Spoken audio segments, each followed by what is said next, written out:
అందరికీ నమస్తే. ఇప్పుడు మీరు చూస్తున్నది కుప్పం నియోజకవర్గం సి బండపల్లి గ్రామం. ఈ గ్రామానికి సంబంధించిన యువత వాళ్ళ గ్రామానికి ఎంట్రన్స్ లో ఒక బోర్డును నాటారు. ఆ బోర్డు ఏంటో తెలుసుకుందాం రండి.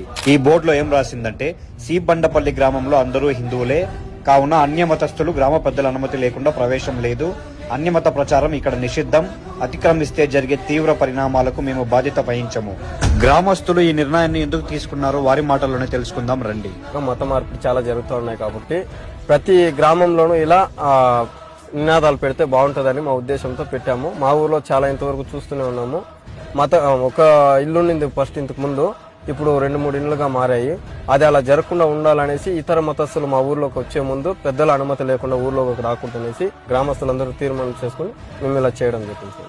మీ ఊర్లో ఇలాంటి సిచ్యువేషన్స్ ఏమైనా జరిగిందా? అట్లా కన్వర్షన్ ఏమైనా జరుగుతా ఉందా? ఇప్పుడు ఉన్న వాళ్ళు ఏం చేస్తారంటే 1-2 ఇళ్ళు ఉన్నాయి కదా, వాళ్ళు ఏం చేస్తున్నారంటే గ్రామంలో ఎవరైనా తాగుబోతులు అలాంటి వాళ్ళు ఉంటే, మీ దేవుడు ఏం చేస్తాడు, మట్టి బొమ్మలు ఎంత ఏం చేసి కేయదు, మా దేవుడిని నమ్ముకుంటే మీరు తొందరగా మీ ఆయన ముందు మర్చిపోతాడు, మీకు ఇంకా మంచి మంచి డబ్బులు అంతా సంపాదించుకోవచ్చు, మీరు మా మతంలోకి వచ్చేయండి, ఆ ప్రభువుని పూజించండి, మీకు మంచి జరుగుతుంది.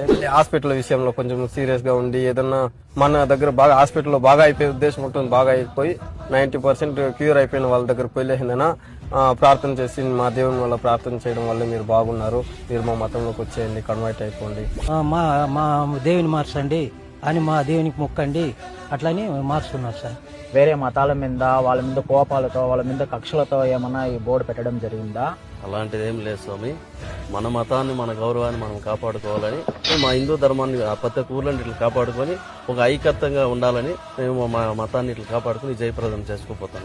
మతం మారితే కన్నతల్లిని మార్చినట్లే. అందుకే ఈ నేటి తరం యూత్కి ఏం తెలియజేస్తున్నదంటే, మన సనాతన ధర్మాన్ని కాపాడుకుంటూ ప్రతి పంచాయతీలోనూ ఇలాగ పెట్టుకుంటూ యూత్ తన సనాతన ధర్మాన్ని కాపాడుకుంటూ పోవాలని మేము ఫస్ట్ మా గ్రామంలో స్టార్ట్ చేసినాము.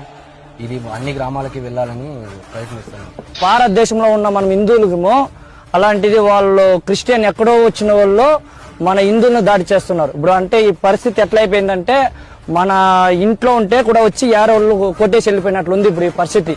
ఛత్రపతి శివాజీ కొడుకైన సంభాజీ గారిని 40 రోజులు చిత్రహింస పెట్టి కళ్ళు పీకి అంగాలు కోసి చిత్రహింస పెట్టిన మతం మారకుండా సనాతన ధర్మం కోసం పాటుపడి చనిపోయారు.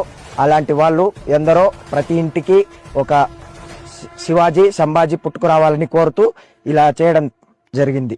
ఈ గ్రామస్తుల యొక్క నిర్ణయంపై మీ అభిప్రాయాన్ని కామెంట్ రూపంలో తెలియజేయండి. ఈ వీడియోని అందరికీ చేరేలా షేర్ చేయండి. జై శ్రీరామ్.